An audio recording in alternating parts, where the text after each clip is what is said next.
I am so excited to interview my next guest. She is a children's author from New York, born and raised in New York. I love her books, totally just very captivating illustrations, the message.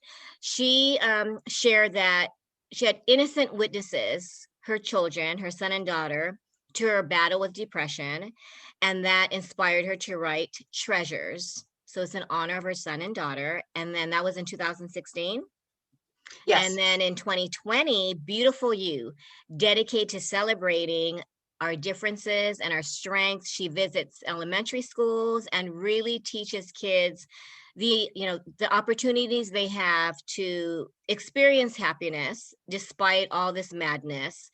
And then it really is connected to appreciation.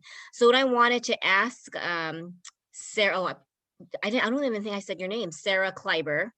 I just went straight into your introduction, but Sarah's going to share Perfect. with Sarah's You going did perfect.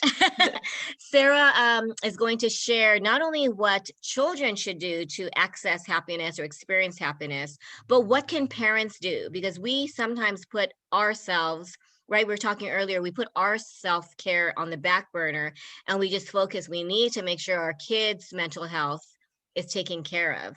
So do you have suggestions for both children and parents? Yeah. The intro that I do when I am in front of our little ones, I ask them one question. I start out with every presentation with the same question. I ask them, when I say the word treasure, what do you think? And the answers are predictable: gold, gems, shiny, underground, treasure chest. And then I ask them a second question. If you were to find a treasure, how would you feel? Excited, happy, smiling, maybe wanting to share.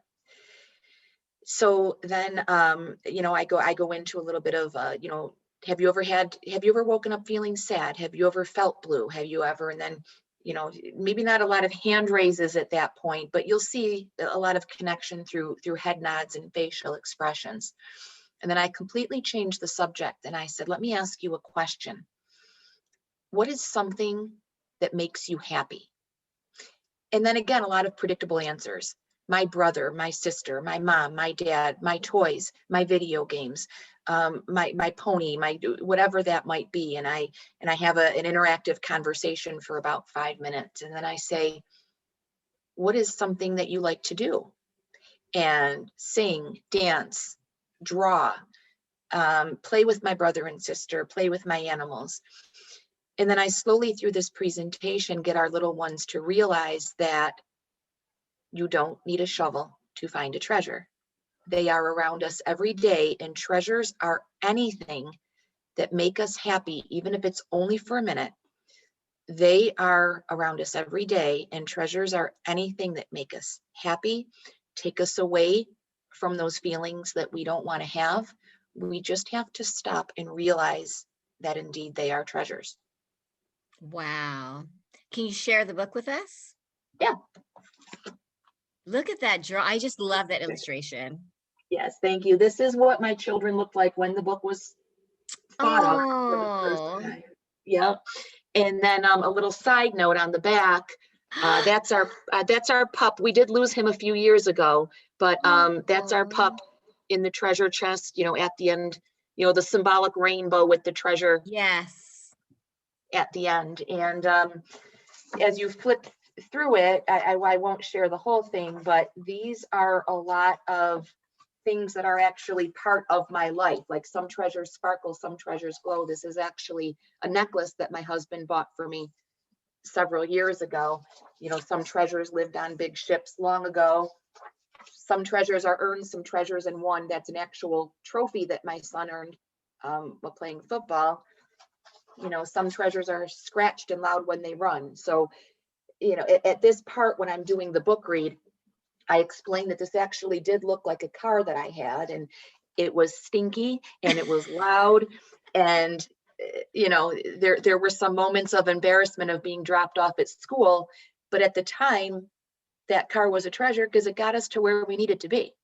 Right. So, that the message behind the whole book is just stop and smell the roses, Mm-hmm.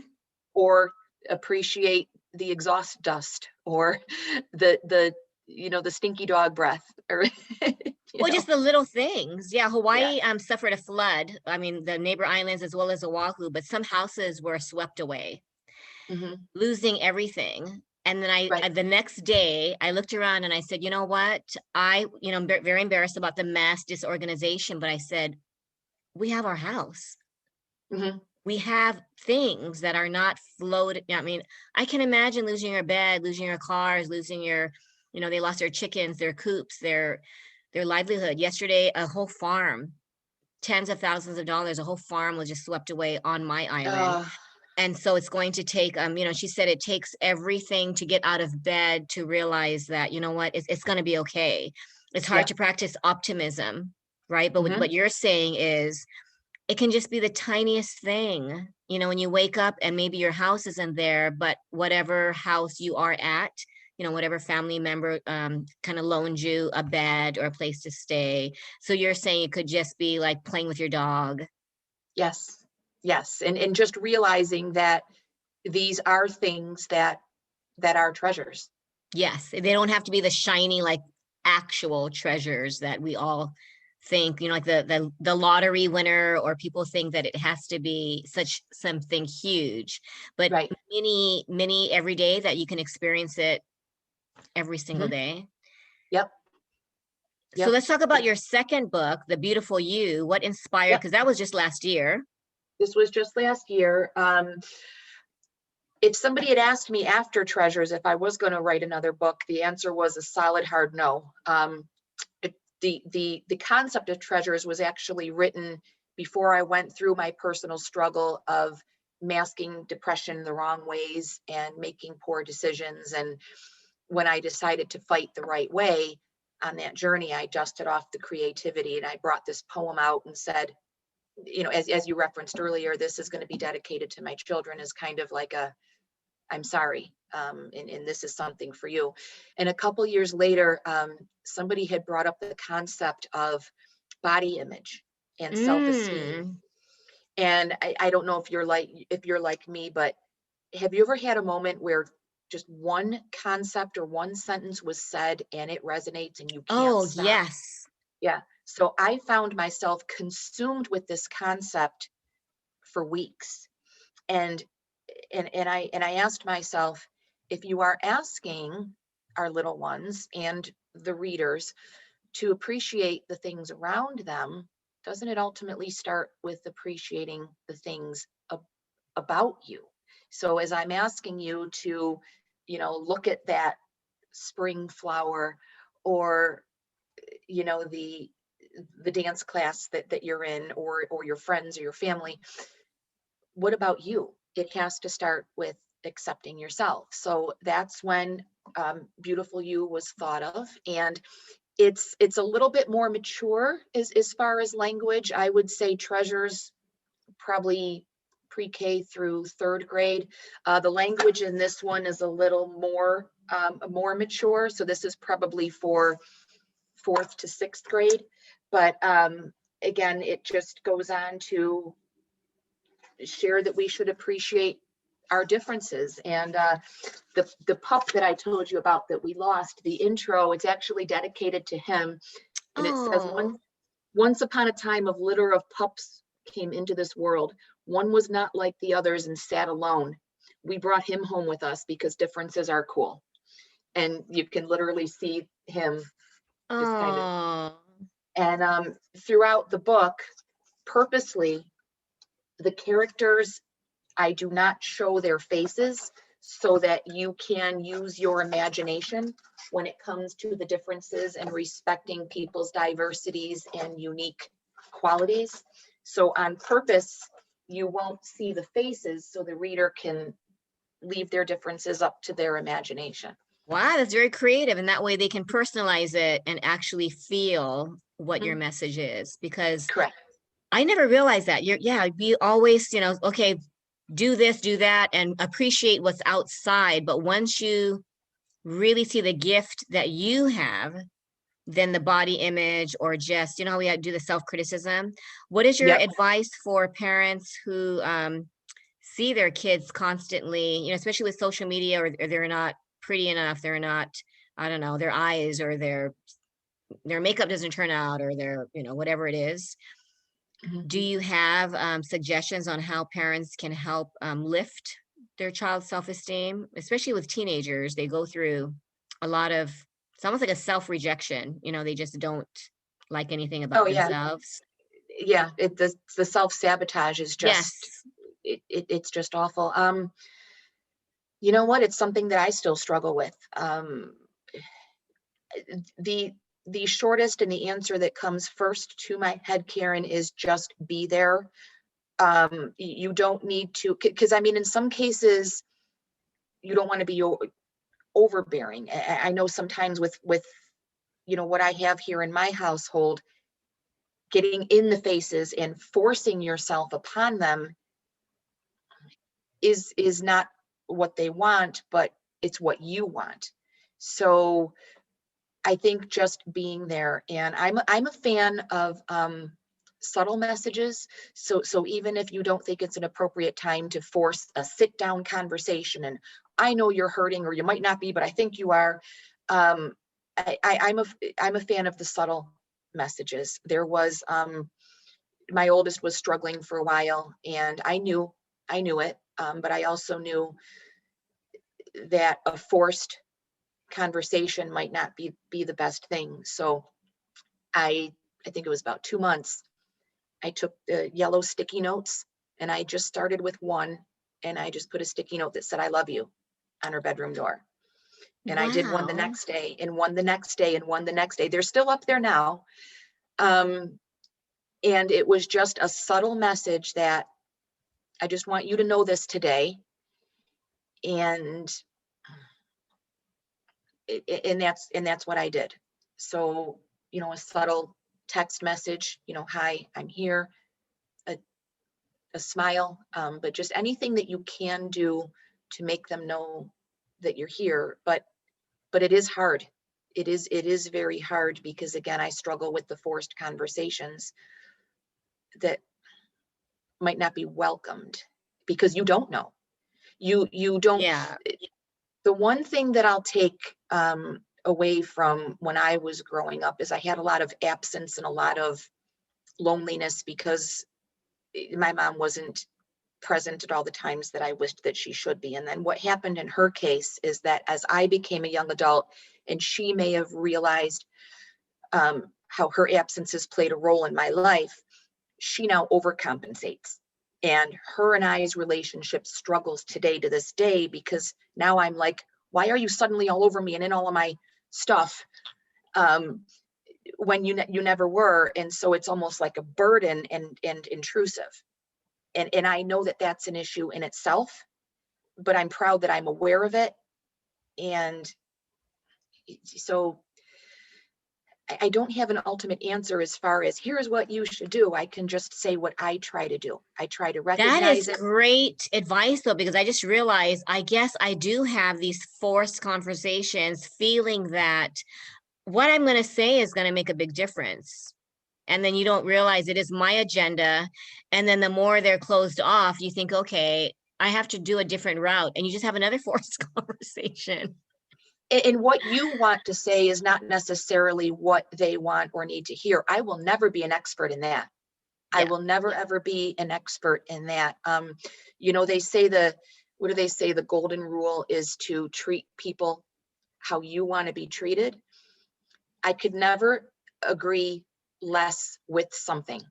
I say that you have to treat people how they want to be treated. I use this as an example all the time. When my husband lost his father, do you know what he wanted to do? He wanted to eat ice cream. I'm not a big fan of ice cream.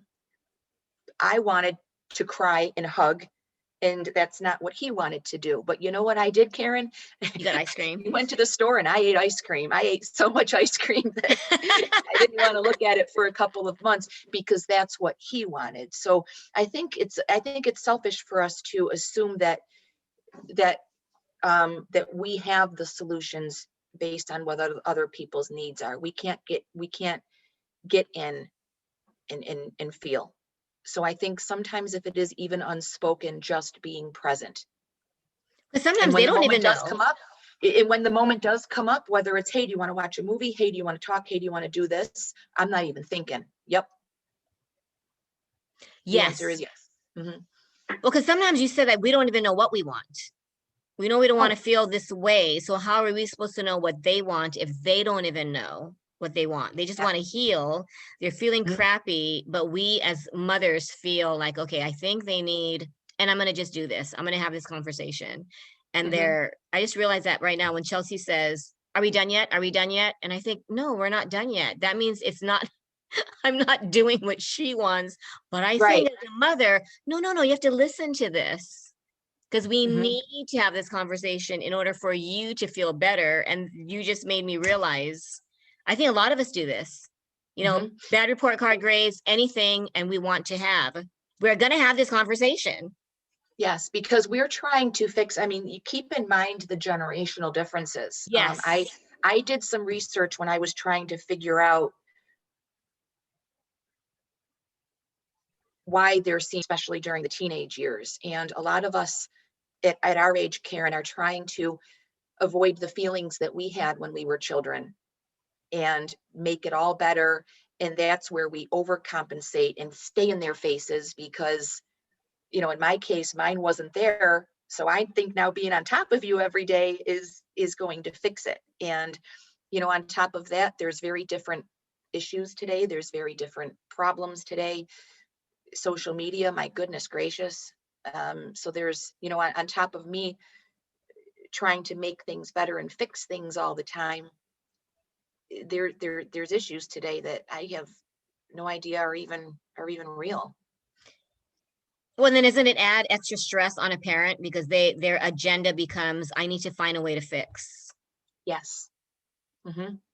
You just want to fix. And that's where you have battles like oh, I'll just pay your car payment this month. And no, what are you really teaching them by doing that? But you want to fix, you want to be the good person. There's a little bit of a part of me that thinks that's going to add Make them some feel better. forgiveness. Yeah. Make no, buy a little love, buy a little forgiveness Yes. because of the material things. And that's really not how it works. Or just help them like, oh, I'll wash your dishes, I'll make your lunch. I used to do that. I can't do this, so I'll make you a little breakfast. And then one day she goes, where's my breakfast? Or where? And I thought, yeah, that's when you know that you did not fix your enabling. And you don't realize that what we do, you think is helping, but what do you call it? But is Yeah. it who is it helping? Because Yeah, a it's lot of helping us. this, It's helping us release it's the helping guilt. us. Yep. It's helping me going, yes. I'm a good mom, gosh darn it. I am a good mom, even though they're Yes. I'm exhausted and my stuff didn't get done, but Yes, exactly. Our stuff that didn't get done, but the stuff that they didn't need, we did that for them. yes. Yes, exactly. It's just so different. So different. But there's comfort. I will say this, there's so much comfort. We talked before you hit the record button a little bit about how we met and just the stars aligning. And it really, Yes. what it started with? It started with people like you and me talking about our problems and being brave and just coming out there to help others. And here you and I are talking, I feel like I've known you for years Yes. because we have so many things in common. I personally am getting a lot of comfort in you talking about Chelsea. And I'm like, I'm glad that, yeah, at first I thought, oh my gosh, I'm supposed to interview you and I'm just like venting and sharing. But I think as an only child, we do share a lot of similarities because it's a different journey. It's a very different yes. journey. You mentioned the loneliness. I think mine was they enabled me. They made me feel like the world revolved around me. So it did not prepare me Okay. for the real world. Yeah. My mom was from Japan, very wealthy. My dad was from Maui, very poor. So you have two total, a lot of language barriers. And then when I raised my children, I thought I'm not going to raise someone spoiled. They're Hmm. going to know the answer is no because of just because. There's no Yep. reason why you're not gonna, so it was very different. And that was my worst fear, is they will be spoiled, Okay. you know? And that's funny because mine was the opposite. Because Yeah, I so did in fact. I'm encountering a lot of only children. And I said, "Oh, you're an only Mhm, child. Oh my gosh, you must have had the same thing where, what? I didn't get that job. Wait, what? mhm, You're not going to share your, if I put something in the fridge and someone mhm, eats it." I'm 56 and I still think, and my husband's like, "But someone gave it to him from work." And mhm. I think, but it was Mhm. mine. So a Yeah, therapist once yeah. said, "And why should you have the last ice cream?" Because, what? Yeah, we have Because no concept. We have no concept of sharing. We, we Yeah, so no it concept. seems selfish, but then I just realized we never had to. Yes, We I'll tell never you a had funny. to share. I'll tell you a funny story. When I had my daughter, I shared a room with another new mom, and you know how you have the curtain Yeah, down down the side, so you knew there was somebody there, but you can't see them. right. So there's my bed, there's her bed, but this curtain so that I couldn't see her. But at the end of the curtain, in the middle of the foot of each of our beds, was a table with one basket that contained all of our sanitary needs and our healing needs. So I got up and I took that basket and I put it on my side of the curtain. And from the other side, the little voice said, "Are you an only child?" Oh my God. Because I had no concept that I needed to share those sanitary items because they were mine. Did you? Right.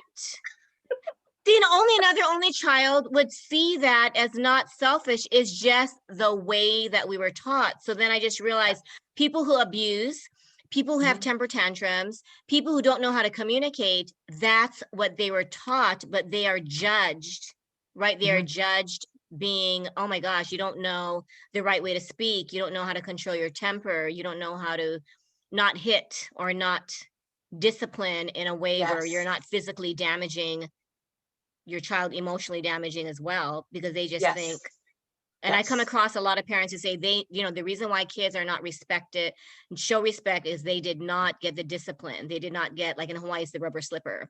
They did not get like Mhm. what it takes. They need harsh physical discipline in order to learn. And I am, when you just read and I interview people who say that crushed me. Being physically hit crushed me, and I do not want to do that to my child. They want to raise them in a safe environment. Mhm. But and that's one parent's perspective. And the other parent is, what, this is why there's no respect. These kids now, but what do you say to that? I mean, I think I love your, the happiness, the appreciation, celebrating differences. How do you celebrate parenting differences when part of you knows that I don't want to say ineffective parenting, but we are responsible for, are we not responsible for helping our kids raise their self-esteem or know that they are okay exactly the way they are, right? Whether Yes. they fail an exam, whether they might be having addiction to video games. Isn't it hard to, should we say, what, you're lazy? Why are you, Mhm. behind in work? Why are you failing? Why are you incompetent? I think that as parents, they are born into us as their first fans, their first role models, their first educators. Whether we were prepared for that role on top of the snuggler and cuddler, and we are their role models. And when we were talking before record, the no instruction manual, Yes. we're going to mess up. So there's no right or wrong. If you want to Yeah. compensate, I'm not going to judge you. If you are a Right. discipliner, that's not my style, okay? But I'm not going to judge you based on that. I think the most important thing you do, as I said earlier, is just be there. But secondly, own up. If you want to be the ultimate role model, and if you make a mistake or if you have a moment that you may have Yes. said something that you regret, then you know what? then you do have that forced conversation. Then you do say, I recognize that my behavior may have been reactive, and I would like to apologize to you for that. And that's the one thing that I hope. I hope that I've raised two children that can own their behaviors, reflect on them, Own and behaviors. I love that. I'm to, recently doing that. Yeah, because as an own child, I never witnessed apologizing. oh yeah, So I didn't it's apologize. it's a Yeah. very, very hard thing to do. And I never used to do it either. But when I, crawled away from my rock bottom, I had a lot of it to do.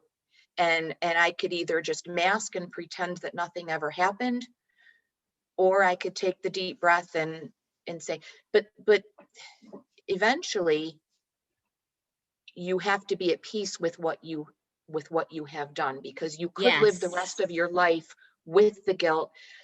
Our pasts and our accomplishments, as well as our mistakes, are part of us, and they are who we are today. And somebody posted this, and I don't know if I can say it exactly, but it resonated with me. They said, the fact that if you look on pieces of your past and wish you could do them over, that is proof that people can change. If you look at your past and you have no regrets, then but if you have moments of your Wow. past that you wish you could do over, that is proof that people can change. And that resonated with me so much. And that's when I said, yeah, I did it. I'm not perfect. I never plan to be. Yes, um I love that. And you never plan to be. Our goal should not be perfection. And I'm realizing that after I apologize, I feel so much lighter. I thought it would be scary, or I don't know what I thought. I thought maybe mhm, I would be judged. mhm, And when you mhm, say sorry, and I think very few parents want to say sorry because they might, I don't know, mhm. look right, their children might look at them and say, I don't know, that they need to be sorry for a lot of other things. And then you might open this Pandora box and you don't even realize, wait a minute, I don't know, I was Right. But with battling major depressive disorder, one of the characteristics of that, though, is I am an over apologizer. So I mean, I yes. will I will apologize for the dishes not being done. I will apologize for the 3 feet of snow that we wake up to. And like, what are you apologizing for? I don't know. So, and I'm glad I can laugh at that. On some days I can't, because on some days it's just so much more real than others. But that's why I've been open about my illness and what I struggle with, because if if I am not, Karen, I could be very easily misjudged. People that don't know me might think that I'm a substance abuser. They might think I'm unstable. They might think I'm a mean, malicious person. And I'm not. I just have an illness that you cannot see because there's not a cast on my arm. So I over apologize. Um, I I worry too much. I don't sleep well at night, and sometimes I overreact. But in the meantime, you don't have to hold the door open for me. I can tie my own shoes, but my needs are in the form of patience and understanding, and I'll never say sympathy, but Compassion. compassion. Can you share Patience. just a little bit about, because it sounds like what all kids need. They need patience, they need understanding, they need Mhm. compassion. Can you just share, would you mind sharing briefly what you struggle with? Because I'm sure a lot of us can Well, relate to. Go ahead. my to my surprise, the first diagnosis in therapy was OCD, and I would have never thought that. I just thought I was an over worrier. But the layers you mentioned, EMDR, that was the best Yes. therapy. That was the best therapy that worked for me. And uncovering some layers, it is major depressive disorder, and the OCD is my body disguising the sadness with the compulsion. So I have hidden trauma and sadness that's attached to that, but my body's telling me to obsess if I unplugged the iron, because it's just creating a distraction. So, OCD is not necessarily counting how many times you hit the doorknob, or, layering your clothes and folding your socks neatly. It's obsessive. It's obsessing, and it comes in the form of worry. So, So I'm wondering now, the obsession with video games, a lot of mhm, us think and judge, how can you play 4 to 6 hours of video games? Why are you not doing your work? But it is a form of escape.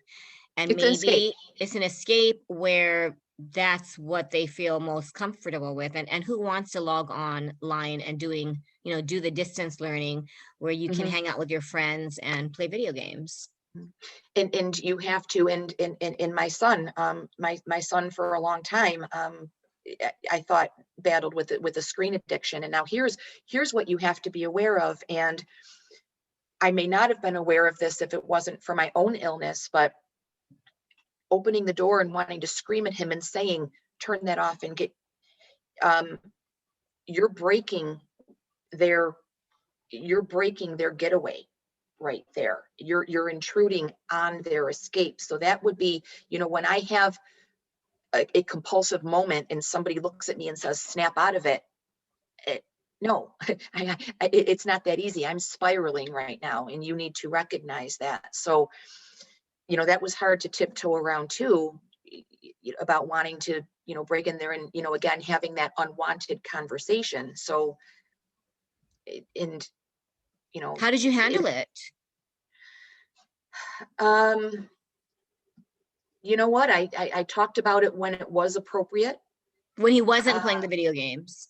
yes, yes. I'm not gonna say something that wasn't untrue. There were many, many arguments, Oh yeah. uh, Like about all it. of us, whether it's something that our children are doing, our teens are doing. Because even when it wasn't, a matter of coming in between homework or other priorities, it created distance. It created distance between the family. And I'm going to go back to the only child and being lonely thing. When I'm in the living room, I want you next to me because I never had that growing up, so open your door and come on out here. But is that selfish on my part?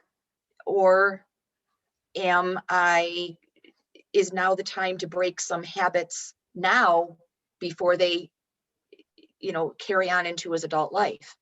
I still don't have the answer to that. That's a tough And one. That is really a tough it one. is, it is. But we talk. He knows how I feel, and he doesn't live at home anymore. So I, go to bed still with the worry that right decisions and things are being made. But if I'm going to go back to the self-care, I need to eventually say, Are you letting go? Are you learning to just let go because it's another worry you have no control over? yeah. And you know what? No, I don't know if I'll, no. We have to have a separate conversation, not recorded, for that, because I think if moms learn, that's the whole reason I have my how to let go without losing your sanity, because I suffer as much as I think you and a lot of us. It's like my little balloons here. It's stress, judgment, anxiety, chaos, and fear. And I think we Hmm. hang on to those balloons because it is our comfort, and it is something that makes us feel like I need the anxiety, because who am I without the anxiety? Because it's Yeah. been who we are for decades. But Hmm. do we want to choose sanity versus peace? Or do we Yeah. create a tribe so that we can, we were talking about how, Deslin Hakias, our cheerleader from Kauai, Hmm. and how if we form a little group of moms, and that's what I'm trying to do. I have stressed mom support group by Hawaii Mom, and I'm encouraging moms who don't want to, and it's something safe. There's no judgment, and we don't have to like meet person to person. So and if you don't want, if you want to just be there to observe without participating, but then you have a voice without, and remember how you were saying you either, it's stuck inside of you. Yeah. Yeah. And then you caught I it. I was sharing with Sarah how I said the right things when my youngest, I told her that I'm telling people because I'm processing it, that she failed the first semester of college. And I shared with Sarah. So I told her, it's okay. We're going to embrace failure. It's not something to be ashamed of. And she says, but didn't you feel like, and she said exactly how I felt. Mhm. The letting go is hard when I, again, getting back to the depression and the self-sabotage, I still struggle with self-acceptance. Still struggle with not liking myself, pretending very well. But so I don't want to let go, because without them, then guess who I get to live with?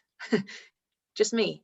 So, that's something else that makes it very hard. And that's why in the recent months, I've been trying to work on self acceptance, things that I can control, owning behaviors, recognizing things that can be and should be avoided.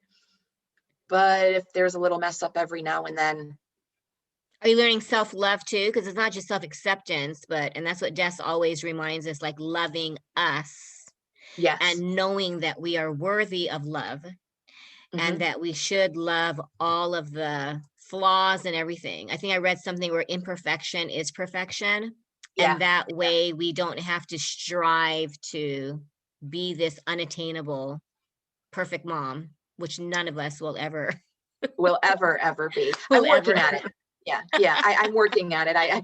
I'm not going to, I'm not going to be ingenuine here. I'm working on it. So that's the fairest I thing to love say. that. It's like work in progress. One of my Work. moms said, I said, how I asked you to introduce yourself, and she says, or how I should introduce you. And she said, I am a recovering helicopter mom. And I thought, I love I that. love that. Isn't it? Instead of saying I'm a Yes. recovering alcoholic, I am a recovering helicopter mom. It is something that I live with and something that I own. I'm trying, but it is something, like you said, we struggle with it because we think, okay, we're going to let go. But what if they fall out of the nest? Hmm. As we close, I mean, I went on a walk a few months ago and I saw this dead baby bird. The nest was right above. Hmm. And I thought, did that mother bird say, oh my gosh, it is my fault. I should have prevented his death. I should have. And I thought, as moms, we feel guilty if our child fails, if our child, I think Chelsea got reprimanded at work because she was too slow, or you have to balance your register and it was off. Yes. So she got suspended. She was suspended for 2 days, but one of the days she was already off. So we couldn't understand Okay. that. But then I felt that I had to make her feel better. So I started talking about Mhm. something that happened to me when I was working, and she goes, and what does that have anything to do with me? I do that a lot too, though. I try to, You want to I, relate? I, You want to relate, I but they want, I don't, want to relate, and I want to add, that that you relate, that when you I, understand. yes, yes, every time I do that and I put a situation of my own into their experience, I'm hoping that they understand. And by doing that, I hope that I'm not being too preachy. I just did that. My son did a little overspending on a credit card, and because it comes to the house still and I pay it out of his account, but I was a little concerned. Yeah. I was just a little concerned that he wasn't making, the best decisions in that. And but when we talked about it, I said, when you're taking out the credit card, it's very easy to not add up. You're in the moment, Yes. you're out to eat, or you want to buy that Amazon video. And then, but a month of that you don't realize. And then I said, trust me, I understand. I've been there. And I think it softened the blow a little bit. But then I also did say, I don't want to preach, I want to help. I like And those words. I think I'm gonna write those down. I don't want to preach, I want to help. Yes. Yeah, yeah. But then the next day I was still obsessing about it, that I control, do the that too. helicopter thing. So I found a fake reason. Guilty. I found a fake reason to call him because I knew he was working on a paper. So I called him to say, hi, do you need any help working on the paper? Because I'm a good writer, And he's like, no, I think I'm good. And I said, well, what's the topic on? And he lost me after the 2 words. Okay. I have no idea even what this concept is about. So at this point, I was grateful that he said, no, I don't need your help. But I was able to work in so did you think about your budget? talk about Oh, being selfish. I do I the had, same thing. I do that I one had the time. I whole mean, she, agenda. yeah. I did. Well, closing. I have a student to tutor, but she, she only has one math class. And the other day she Okay. goes, "Oh my gosh, I forgot to log on to my math class." And we were like, "Don't you just have it twice a week? Did you set an alarm?" So the next Mhm, day, it was a Wednesday, and I'm like, "I'm mhm. not going to do this. I'm not gonna open the door and wake her up." So I just opened the door and say, "Oh, hi, I just want to let you know that my schedule is blah, blah, blah, blah, but but I don't want to bother you because I know you have class in 10 minutes. Did you know that it's 10:22? Is your class at 10:30? I know now. Okay, well, have a good class." And I thought I blew it, but I kind of But did it so that it didn't seem yes, very. yes. So there is the agenda, Boy, but we are similar. we are Not so just the only similar. children, but I think, and I No. suffer from, I think, bouts of depression. And whenever I do go through those moments, I am afraid that I might not get out of it. It's like every 5 years, Mhm. I like just sink. I go through seasonal. It's like, well, here in Buffalo, New York, we don't have the constant sunshine, and Oh so yeah, I yeah, with the weather. I go through seasonal. I can predict that, it's going to come, and that's frustrating too, because I know that it's coming, and you think that by now I can do either preventative or recognize, but that's what people, what I wish more people would understand. When you're spiraling, Oh yeah, I'm don't. finally realizing that too. And it's okay. It's okay Mhm. that we're spiraling and know that we are going to get through it. But we'll Yeah. have to arrange another time just to have a coffee chat Yes. because I feel like this is a forever friendship. Well, yeah, I'm That not we going can both anywhere. yeah, we can both coach each other when we go through this. Like, okay, I'm about to go to her room. Can you like prevent me from doing that? Yeah, exactly. I really want to call him now, but Yeah, just call me instead. Make pretend that I'm him. I know she's in there. What should I do? Yeah, I'm Yes. gonna just knock. Let's That's it. let's do this again. Yes. Let's do this again. I feel like we have so much more to talk about, and Definitely. And I want to talk about how your message for teens, because a lot of us, well, teens or early 20s, they're still very similar in that, don't you yeah. think? Well, my alarm's Yes. going off. I am so sorry, but that was a reminder not to miss my student. But thank you so much, Sarah. I feel like not only did I gain a lot of knowledge, but I gained a friend. Thank As you did. you. I'm going to do the double wave like you do. Okay. Bye.